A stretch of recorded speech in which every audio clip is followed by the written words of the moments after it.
Hi everyone! So, 2014 has been a year rich in emotions, both good and bad.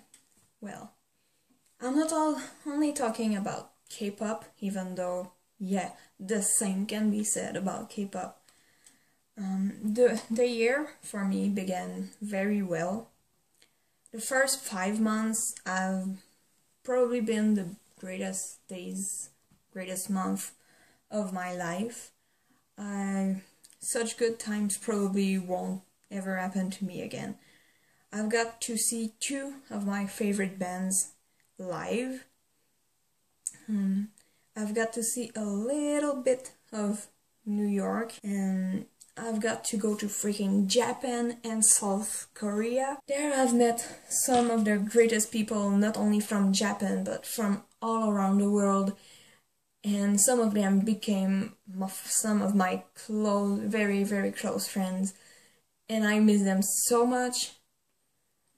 Who am I kidding? I even miss some of the people I've spoken only once or twice because they were so freaking nice. I miss everyone. I miss all of you guys. I had really great teachers for even greater classes in the best university I've ever attended.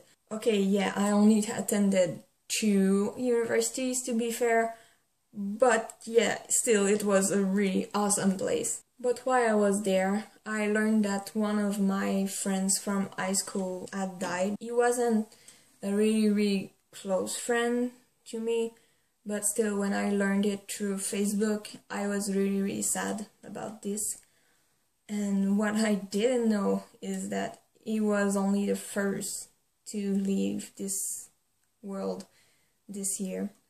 As soon as I got home, my dad couldn't hide it anymore. I would realize it some way myself, of course.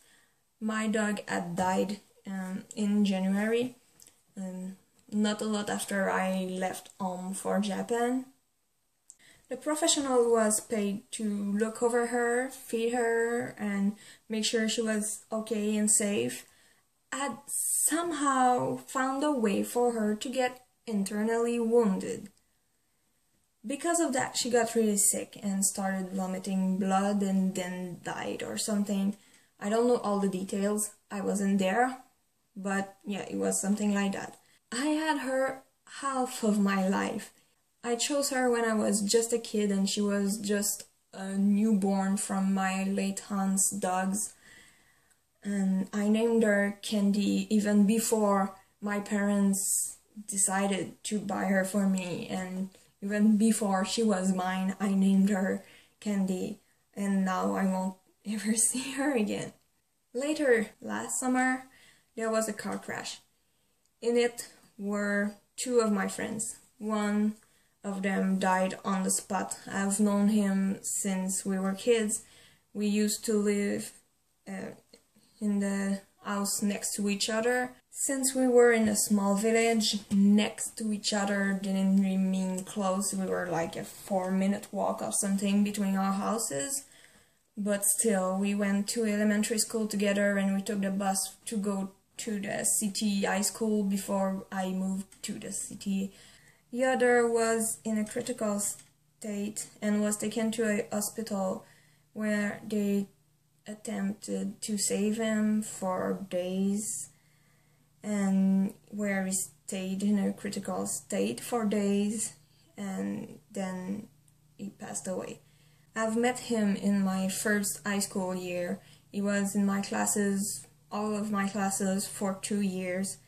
And for the first year, he was one of the 4 boys in my class. He was such a freaking good person.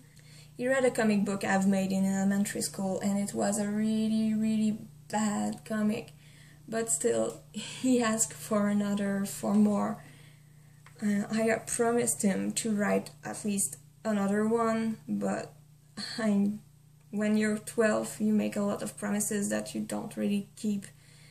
And I never got to finish my comic book for him to read, and I will never be able to. Even if I keep my promise and finish the book, he won't be able to read it anymore. So yeah, that's something that that's a burden that I have since his death. Ironically, only a few months after that, the exact same thing happened in the world of K-pop. I'm not kidding. If you haven't heard, or if you just don't care about K-pop, which I wouldn't understand what you're doing on my channel, but whatever, the girls band Ladies Code had a car crash, killing Eunbi on the spot, and leaving Lise and Sojin in a critical state. And after days in critical state at the hospital, Lise has passed away too. It's the same thing. So this video is for all of them. To those 3 men that I knew for years, to my dog that I knew for half of my life, to Ladies Code's late members, and for all the dead that happened in your life too. You all were too young to die. May you all rest in peace.